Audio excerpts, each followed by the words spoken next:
Tramo final no de este programa, sino de cara a las elecciones presidenciales en Bolivia. Bolivia elige en las urnas este fin de semana quién sucederá a Luis Arce en la presidencia. La derecha, que llegaba favorita a las urnas, se impuso en primera vuelta, aunque hay que decirlo, así nos ponemos todos al día, uno de los dos finalistas sorprendió. De hecho, no tiene mucha identidad a nivel internacional, ¿no? Mucha trascendencia. Se llama Rodrigo Paz, del Partido Demócrata Cristiano, hijo, sí, del expresidente Jaime Paz, que logró desplazar en las urnas al puntero en ese momento, en las encuestas, y se hizo con un poco más del 32% de los votos. Seguido, en esa primera vuelta de las elecciones presidenciales en el país vecino, seguido por el expresidente, así se dice, Jorge Tuto Quiroga. Ese sí lo tienen, lo conocemos, con el 27% de los votos. Bueno, es una derecha que avanza en un contexto muy peculiar, el contexto que está viviendo Bolivia, un contexto de profunda crisis económica en distintos frentes, ¿no? Desabastecimiento de combustible, falta de dólares, inflación en los alimentos, por ejemplo, que es algo que golpea, ¿no? Directamente en el bolsillo y en la vida cotidiana. También son elecciones que se dan en un contexto social muy tenso, en la relación directa, por supuesto, con esa profunda crisis económica, crisis de un modelo en realidad, no es solamente coyuntural, sino una crisis de matriz económica. Sí, hay tres aspectos, ¿no?, que hay que mirar. Un aspecto claramente ha sido la implosión del modelo que ha sido el hegemónico, que ha sido el modelo de izquierda que inauguró Evo Morales en el proceso electoral. Pero me parece que tenemos ya, ¿no?, al aire. Así es. Nosotros, para poder ahondar y entender mejor qué está en juego en Bolivia en el marco de estos comicios, tenemos la oportunidad de hablar con Diego Pari, ex canciller de Bolivia. Diego, ¿me escuchás bien? Hola, Diego, muy buenas tardes. Te habla Ori desde Sin Pasaportes, ¿sí? Escucho muy bien. Recién, Diego, vamos a ver si funciona la comunicación. Un gusto para nosotros recibirte. Diego. Acá estoy con Gabriel Fuchs y recién estábamos haciendo una pequeña introducción sobre los candidatos que se van a enfrentar en las urnas este domingo. Te lo pregunto de la forma más llana y sencilla posible. ¿Bolivia está girando hacia la derecha? No, muy buenas tardes, un gusto poder saludarlos y poder estar en su programa. Pues este 19 de octubre, sin duda, Bolivia participa en una segunda vuelta electoral que será inédita, porque es la primera vez que Bolivia va a ir a una segunda vuelta. Las veces anteriores, en las elecciones anteriores, siempre se definió en primera vuelta, y antes de que hubiera antes de que se diera la posibilidad de una segunda vuelta, la anterior constitución preveía de que se hagan las alianzas, se definían a través de alianzas en el Parlamento para nombrar al próximo presidente. Sin duda alguna que en este balotaje que va a haber el próximo domingo habrá un giro a la derecha por parte de cualquiera de las dos opciones que llegue al gobierno. Pues una extrema derecha, una derecha mucho más radical, centro derecha podríamos decir por la otra parte.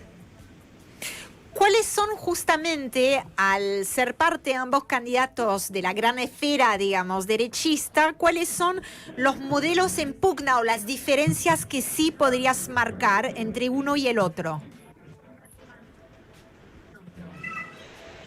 Pues en primer término, el candidato de la extrema derecha, Jorge Tuto Quiroga, es un candidato que intenta mostrarse como la renovación, pero bueno, hay que recordar que este candidato ya viene desde hace 30 años haciendo política. Fue vicepresidente de uno de los dictadores que hubo en el país, si bien asumió por la vía democrática, pero él fue su vicepresidente cuando ya este dictador Hugo Banzer Suárez asumió la presidencia del Estado en su momento, pues es un candidato a presidente que tiene posiciones bastante radicales de enajenar al Estado, de enajenar los bienes que tiene el Estado, de cerrar las empresas públicas, de poder quitar los bonos que se le entrega a la gente más necesitada.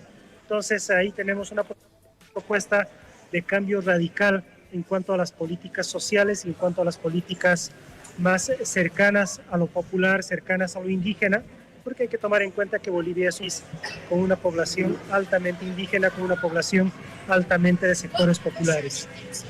Por otra parte, tenemos a Rodrigo Paz, con antecedentes familiares ya de tíos, abuelos, padre que ha estado en una izquierda mucho más moderada.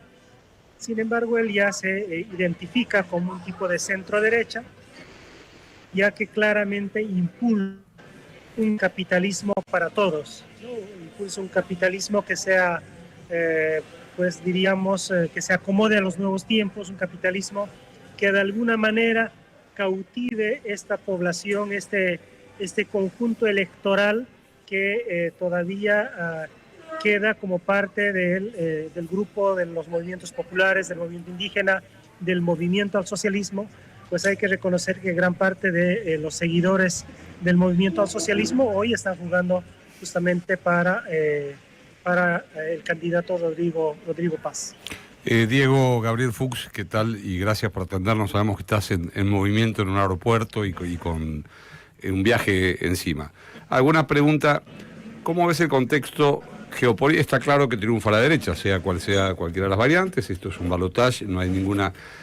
¿Cómo ves el contexto geopolítico en el contexto además de lo que está pasando con la Argentina, el Mercosur, con Brasil, con la situación de Trump, la irrupción en la región, con sus distintas modalidades de intervención en asuntos internos, ya sea por la vía de aranceles con Brasil, ya sea por la vía de control directo a través del Tesoro, de la política económica? ¿Qué pensás que va a pasar en esta nueva matriz? Y lo otro también, si ves con preocupación la posibilidad de una revisión constitucional de los avances que se lograron durante todo el periodo de las distintas variantes del MAS y que se plasmaron en lo que es hoy la República Plurinacional de Bolivia.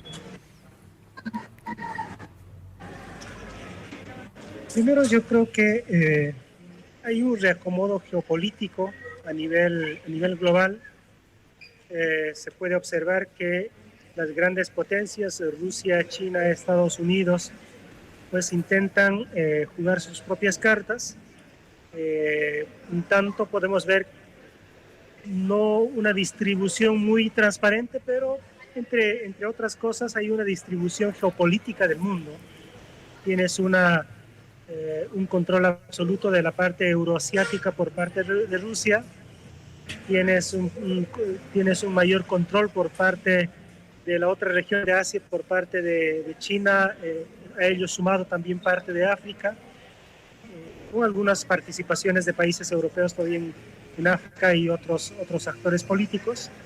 Y prácticamente lo que está haciendo Estados Unidos y Trump es intentar controlar Latinoamérica y el Caribe. Y en ese contexto, pues hay amenazas incluso de intervención a ciertos países, hay una geopolítica mucho más agresiva y pues hay varios países que han jugado a favor de esta dinámica geopolítica de Estados Unidos. Es el caso de Ecuador, es el caso de Argentina, es el caso de otros países que de alguna manera coadyuvan a que esta política intervencionista de Estados Unidos pueda estar más vigente. En ese contexto yo creo que tenemos un momento complejo para la integración regional. No va a ser fácil construir mecanismos de articulación entre los diferentes países, entre las diferentes visiones, porque todavía en Latinoamérica y el Caribe hay visiones encontradas, pero además son visiones que están en dos polos diferentes. Eso en primer término. Yo creo que es un momento difícil. El Mercosur está estancado, la comunidad andina por otro lado también se ha estancado. Vemos que otros procesos... A ver, me parece que lo perdimos a Diego Pari, ex canciller de Bolivia. A ver, Diego, te escuchamos nuevamente. Estamos con algunas dificultades de comunicación, Diego, que nos está hablando desde el aeropuerto. Sí. A ver.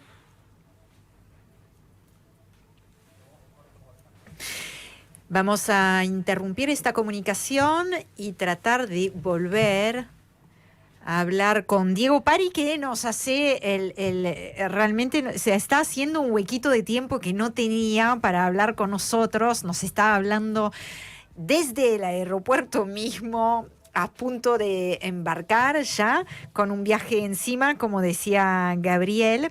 Y estábamos recién, tratando de entender mejor qué es lo que está en juego en Bolivia, pero también en el marco de esa dinámica regional, incluso continental, incluyendo a Estados Unidos. Dos candidatos que, como bien lo confirmaba Diego Pari, son dos candidatos de derecha. Se ha hecho mucho ese análisis, o se le ha puesto ese matiz de una ultraderecha, más bien encarnada en la figura de Jorge Tuto Quiroga, y por el otro lado una derecha más moderada que estaría representando en el marco de estas elecciones Rodrigo Paz, del Partido Demócrata Cristiano. Todo eso en un contexto que todavía no hemos tenido la oportunidad con Diego de detallar, pero un contexto muy complejo. Lo que sí podemos decir efectivamente es que él mismo lo ha señalado, no es lo habitual que haya una segunda vuelta, para nada, es algo inédito, y también terminan 20 años, un par de décadas de cierta hegemonía, podríamos decir, de la izquierda, ¿no?, en la gestión. Entonces es un cambio. Diego, ¿nos estás escuchando nuevamente? Ahora sí los escucho mejor. Bueno, Diego, gracias por el contacto. Gabriel, entonces... Estabas en la mitad del análisis, estabas hablando de la situación del Mercosur y de la comunidad andina y la región en su contexto, ¿no? Yo creo que la integración regional es la más afectada, tomando en cuenta que el Mercosur y la CAN han sido estancadas, la CELAC y la UNASUR poco más desaparecidas. Entonces vemos que la posibilidad de un reencuentro entre los países latinoamericanos y caribeños para poder negociar temas comerciales, para poder conversar temas políticos con otras regiones del mundo, está cada vez más lejos, ¿no? Porque hay países que están más cerca a una posición, diríamos, una posición mucho más intervencionista de Estados Unidos, y eso hace que no sea posible que la integración regional sea una realidad. Eso por una parte. Y por otra parte, respecto a las transformaciones que ha tenido Bolivia en los últimos años, son transformaciones importantes que se han dado en el país. Son avances históricos que Bolivia ha tenido, porque la constitución del Estado plurinacional no es solamente un cambio de nombre del Estado, sino la constitución del Estado plurinacional ha significado la inclusión real de sectores que históricamente fueron marginados de la cuestión estatal, la inclusión de sectores que no participaban en las decisiones estatales, no participaban en los asuntos del Estado, y poco más, pues era solamente un grupo o pequeño, un grupo que administraba el poder, aquel que manejaba todos los asuntos del Estado boliviano. Hay amenazas reales de poder retroceder en estos asuntos. Hay una intencionalidad clara y expresada mediante los medios de comunicación por parte del candidato Jorge Tuto Quiroga de que va a anular el Estado plurinacional y va a retornar a la República. Entonces creo que va a haber ciertos retrocesos, principalmente en cuanto a avances sociales, en cuanto a avances en materia económica en el país, porque también la recuperación de los recursos estratégicos, la nacionalización de los recursos naturales por parte del Estado boliviano fue un avance significativo, lo cual le permitió tener importantes avances en cuanto a la reducción de la extrema pobreza, en cuanto a lograr la igualdad entre diferentes sectores vulnerables, y creo que estos avances se van a ver amenazados. Diego, justamente pensando en esos sectores concentrados, ¿no?, algunos con voluntad de dar marcha atrás en los desarrollos en distintos aspectos que ha conocido Bolivia. Me gustaría saber cuál es tu lectura sobre, ya con perspectiva histórica, sobre el golpe de Estado contra Evo. ¿Cuánto peso sigue teniendo el golpe de Estado contra Evo en la situación política actual del país?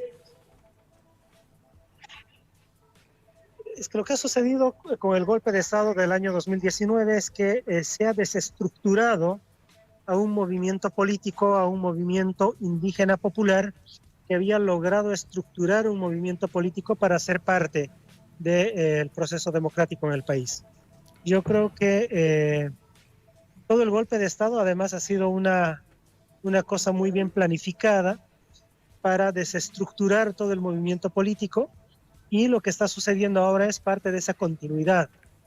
Lo que ha sucedido en el último gobierno ha sido también parte de una desestructuración del partido que en ese momento era el partido más fuerte, el Movimiento al Socialismo, que representaba básicamente a los sectores populares indígenas, y hoy ese sector no ha encontrado una representación frente a la confrontación generada entre Evo Morales y Luis Arce Catacora. Yo creo que ambos liderazgos también han puesto por delante su perspectiva, su interés personal, más allá del interés colectivo, y eso ha sido no solamente una debilidad del movimiento indígena popular, sino también ha representado un fracaso en el proceso electoral último realizado en el país. Diego, me permito citar a García Linera, que dice que un gobierno progresista o de izquierda pierde en las elecciones por sus errores políticos. En este caso, según su análisis, se trataría de una mala gestión económica. ¿Compartís esa visión y por qué? Primero, es cierto que un gobierno progresista pierde el liderazgo por sus propios errores, por el fracaso económico que hemos tenido. En este momento el país está sufriendo una profunda crisis económica. No hay combustibles, tenemos el dólar paralelo en el país, lo que nunca antes había sucedido.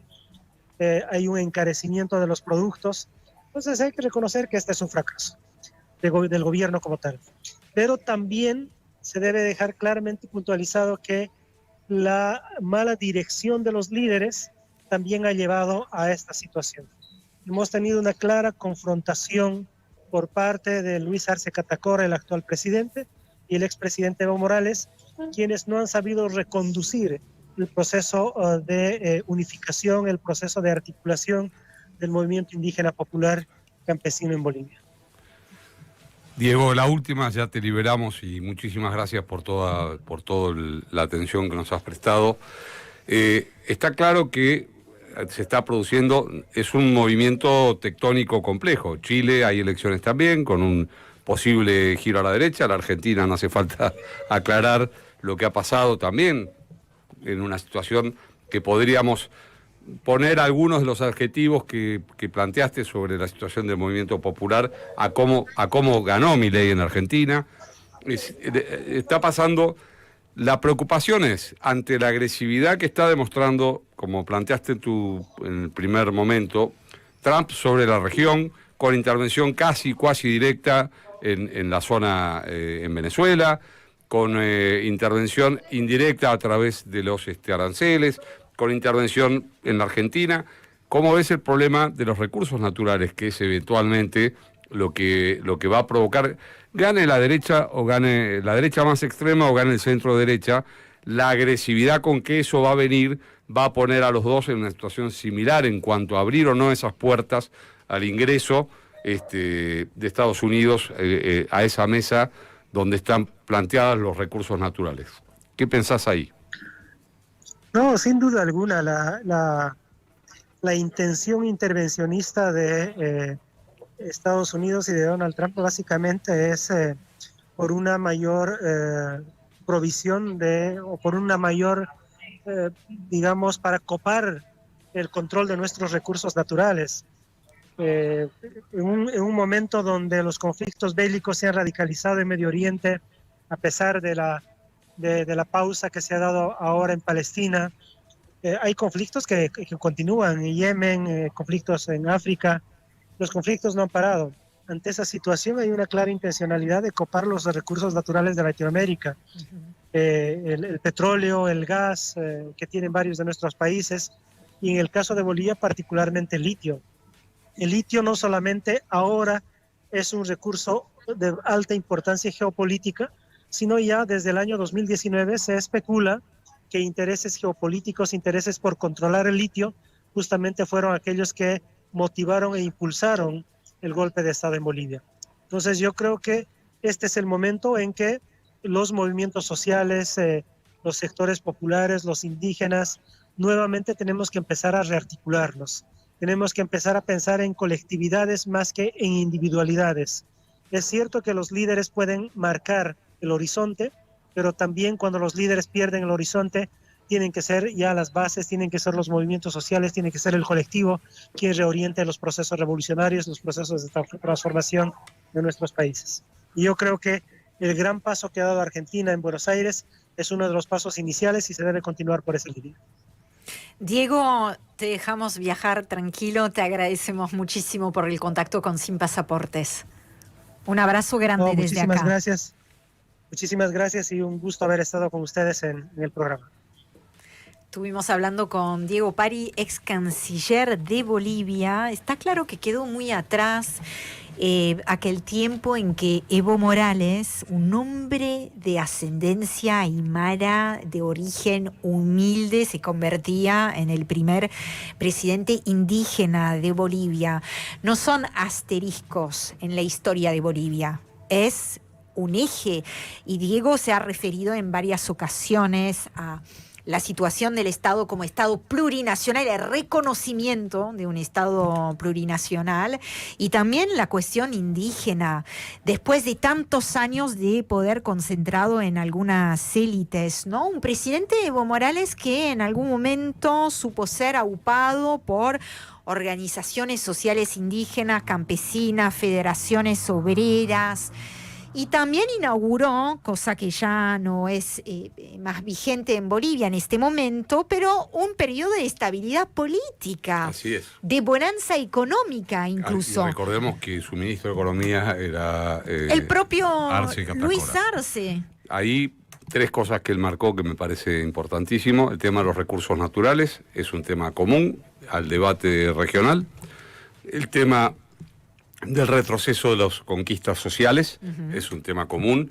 En el caso de Bolivia fue una irrupción y la Constitución de la República Plurinacional plasmó esa irrupción. Los derechos entonces de participación política de los que habían sido excluidas, como él lo marcó, y lo que viene, que tiene más que ver con un proceso de un aporte más a la desintegración regional. Son los alertas que me parece nos deja esta visión que Pari nos ha hecho. Absolutamente. Si me permiten, termino completando. Acá me están diciendo, ¿qué pasa? El toque de la hora, pero Franco no está. Si Franco no está, no. Gabriel, por ahí si querés vos podés tomar 18:42:07. Les leo un poquito más porque lo dejé ahí picando. Le pregunté a Diego su opinión, ¿no? Respecto de unas declaraciones que hizo García Linera. Ahí aprovechó Diego también para recordar como algunos líderes, tal vez llegado el punto en que, bueno, se pusieron a ellos mismos o sus propios intereses por encima de un interés más colectivo, lo dijo él. García Linera dice que las extremas derechas autoritarias, fascistoides y racistas siempre han existido, pero su prédica se expande a raíz del deterioro de las condiciones de vida de la población trabajadora, ¿no? De la frustración colectiva que dejan progresismos timoratos o de la pérdida de estatus de sectores medios. El análisis es mucho más largo, pero me parece que es interesante y que aplica, por supuesto, en el contexto específico de Bolivia, pero que es para pensar también a nivel regional.